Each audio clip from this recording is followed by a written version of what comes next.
Are you tired of looking like this after a night on Prizepicks?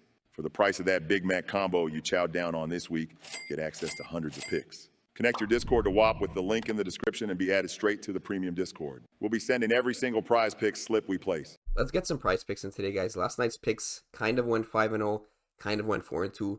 I did want to introduce Saddiq Bey and Murray into the slips last night, but as I was filming the video, they actually both got removed because Murray got, a bit of questionable news.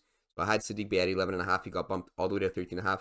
I did say I like him on his over, so if you guys ended up taking that based on what I said in the video, that is a cash there. But at the very least, you guys should have got Jaylen Brown on the under 21.5 points.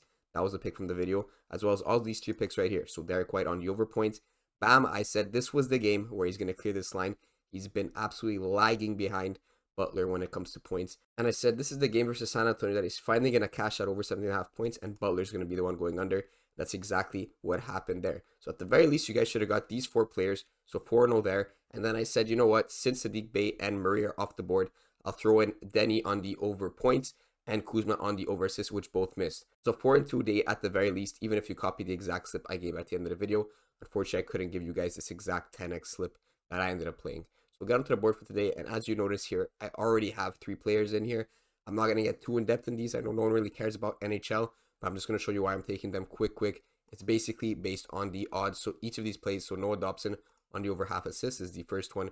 He is juiced towards the over at -130. Same thing with the second pick, Philip Hornick here, juiced towards the over at -130, even all the way up to -143. And then we have Elias Lindholm here, juiced towards the over, again, at the minimum -130, maximum -135. So what does that mean if you guys have no idea what these minuses mean?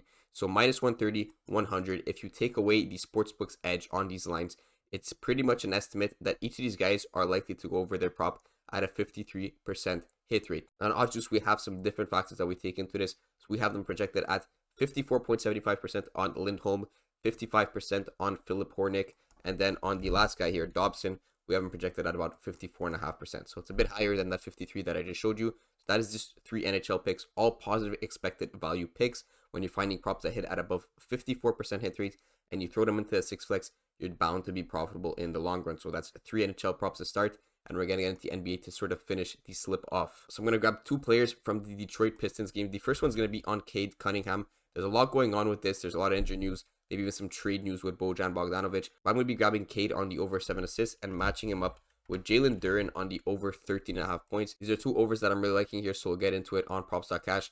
Cade Cunningham, 7 assists. Great spot for him. You can see all these sportsbooks have him at 7.5.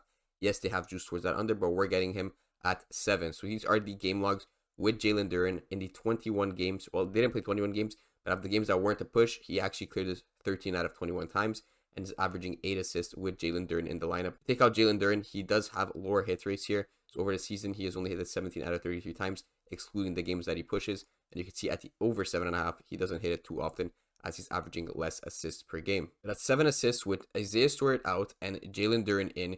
He cleared this quite often this season in these, selected games. It's only 9 games. 2 times he pushed, and then the other 5 times he actually cleared this, while only 2 games he got only 3 assists. So pretty good hit rates without Isaiah Stewart with Jalen Duren. But the other one that's a bit questionable here is Bogdanovic. I did read that maybe there's some trade news or something like that. He might be in the talks for some trade rumors. If Bojan doesn't play, it actually hinders Cade Cunningham. It does drop his average assists down from 7.4 to 7.1. So it's kind of a hindrance there, but I'm not too concerned with that. I like the fact that Isaiah Stewart out and that Jalen Duren is in. And if Bojan is out, that's just going to give more usage to both Cade and Duren. And tonight they are up against a pretty good matchup versus the Portland Trailblazers. The Portland Trailblazers here are favored at -5.5. Quite a low total though, I'm not going to lie here. But it should be a nice competitive matchup. I don't think there's going to be any blowouts here. So we should expect more minutes for both Cade and Jalen Duren. And if we check his last 10 on Cade, he's been getting at least 30 minutes a game, which is great to see, as well as Duren. If we go check his game log, it's looking pretty good here. There's these 2 outlier games in the 21.9 and the 26.9, but he's getting at least 30 minutes. So both these guys are getting 30 plus minutes. Plus Bojan is questionable, which means that these guys are going to get even more minutes tonight. Now, Cade's also a game time decision, but he missed the last game due to injury management and because they were on the first leg of a back-to-back set. So that is why I'm thinking he's going to play tonight. And for Bojan, you see here, it says Bojan is listed with a sore left calf, but it has also been mentioned in trade rumors ahead of Thursday's deadline. So by 3 p.m., the deadline is over, and you get to see if these guys got traded or not. but that is kind of what I'm going with here. And I think if we're getting this lineup without Bojan, without Isaiah Stewart, and just with Jalen Duren and Cade, I think we're going to capture some very good value on these lines. So Cade Cunningham over 7 assists, and then we'll go throw in Jalen Duren on the over 13.5 points.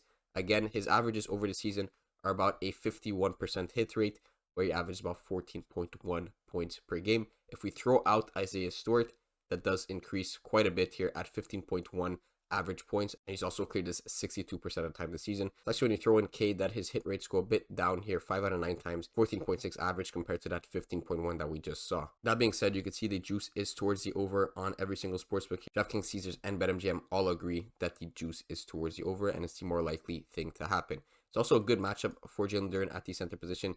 Ayton might be out here. He's questionable too. I mean, look at this Portland team. A lot of injuries here.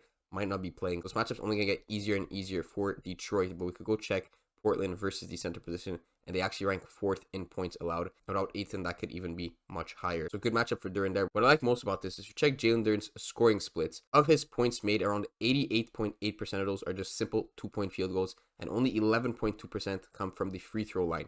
Also, of the ones that are actually 2-point field goals and can be assisted, 70% of his points are assisted, which is great. Why? Because we're taking Cade's over 7 assists. So you can imagine a scenario where Jalen Duren does clear his 14 points. Around 90% of those are going to be coming from just straight shots, which means 12 out of 14 of them.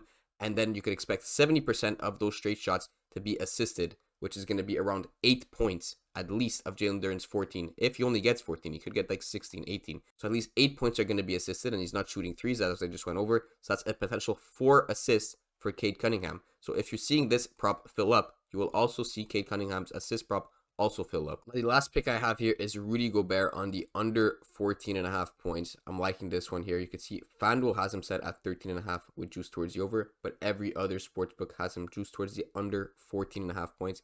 And you can see why that is. The juice, he's only averaging 13.6 over the season with a 44% hit rate towards that over 14.5. You see him drop down to 13.5. He does get these extra games, but we're getting him at that point extra. Now they are up against the Bucks tonight, who are a bit plagued by some injuries here. A lot of game time decisions. Middleton got injured last game. Lillard is questionable from what I know, but Brook Lopez and Giannis, who are the players we need to be there for the defense there, so that Gobert doesn't start popping off, are both probable. So Giannis, I'm expecting to play. Brook Lopez, I'm expecting to play. Lillard doesn't really matter if he plays. It's not going to affect Rudy Gobert's points line.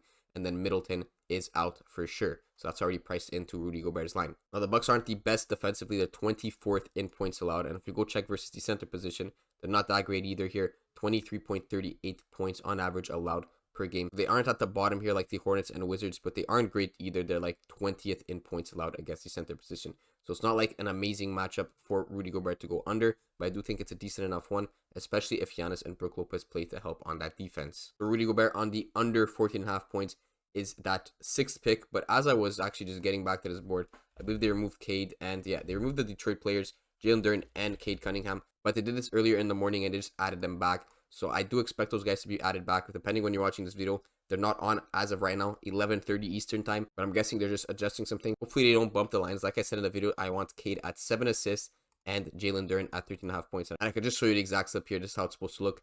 Cade Cunningham over 7 assists, Duren over 13.5 points, Rudy Gobert under 14.5 points, and then the 3 NHL players, Phillip over 1.5 shots on goal, Lindholm on the over points, and then Dobson on the over assists. That is going to be the slip for tonight. Just wait till the Detroit players are back in the board.